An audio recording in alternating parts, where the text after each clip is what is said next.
But you know, the game started off with transition and one-on-one. You know, and that's how it ended in the fourth quarter. You know, they made, I mean, 3 or 4 like really good shots there too. But you know, we got to get our defense going again if we're gonna have a chance. Steve, Vucevic had 25 points heading into the fourth quarter. You didn't bring him back in until 5:27 remained in the game. What was your rationale? Well, I think he was actually up. He comes normally at 6, and back to back we're playing 10 games in 17 nights. You know, one of the things that's happening, as you can see, is, you know, which I'm a little concerned about, that's been part of the late game fourth quarter issues, is I have played those 4 guys a ton. I mean, they're all at the top of minutes per their position. It's also why we were winning. But what I'm trying to do is, I can't keep doing, you know, what I was doing is every time it was close, him, DJ, Aaron, and sometimes Evan, I was keeping them on the floor, and they're getting worn out, and I was concerned that that's, so this was 3 and 4 nights we play Monday afternoon, and I'm trying to get them to, you know, minutes that will work, so both we can win and play 82 games.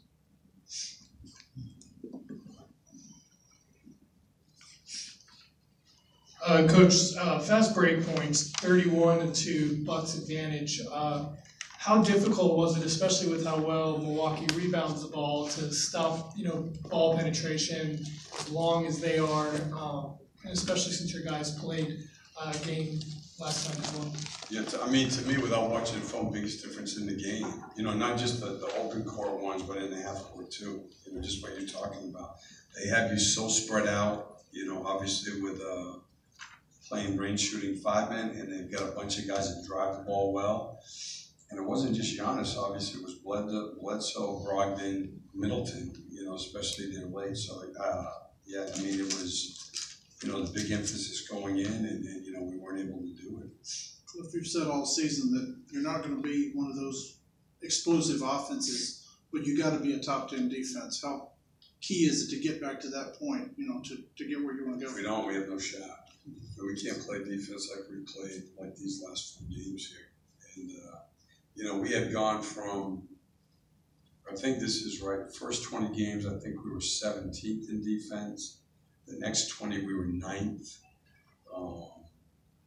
And, you know, but this stretch of games is like, I don't know where we'd be, but I mean, I would think we'd be in the bottom 7, 8 teams. You know, it's just not going to be good enough. Hey, look, we've played offensively. You know, in this stretch, we've played better. You know, like tonight, where, you know, again, we shot the ball so well, but even without getting to the free throw line, against that defense, I mean, that's the best defense in the NBA. You know, 108 at home, you got to give yourself a chance to win, but our defense is just not, you know, where it needs to be. Coach, as you already mentioned, you had more assists and you shot better from the three-point line. They had 4 players in double figures, but they're just big up front. Was it their size that was more of an issue, or the fact that they were rolling in from the top and then going down low when it wasn't protected? Yeah, I mean, I think that you know, Lopez's size defensively was a factor, but I mean, I think the biggest thing was the penetration. You know, more just one-on-one or open court, some pick and rolls. And you can see they're very well coached, and when they get the ball deep, you know, they know where to look for each other, and that's where the majority of their good threes came from. You have 2 young players, Mo and J.I., who, simply because of their height and their length, have been compared to Giannis, which probably isn't fair considering he's now MVP. Is there anything about his approach that they could adopt as they try to develop? I'd say this: any player at any age watching him, I mean, to me, he has the number one thing. The longer you coach that, you look for, and it's competitive spirit. He competes on every play. I mean, and it's the hardest thing to find now in younger players. You know, people will ask about Kobe, and if you guys remember, you know, Kobe is, And, you know, everybody else says Michael was like this. Every time Kobe played, you would leave the stadium saying he wanted to show everybody in the arena on every play, nobody's better than me. And to me, that's Giannis. That's how Giannis plays at both ends of the floor. He's all out, total concentration, total intensity, which, by the way, is the biggest skill that you can have. And, you know, you combine that with obviously his athleticism, his size, quickness, anticipation. I mean, he's an incredible player.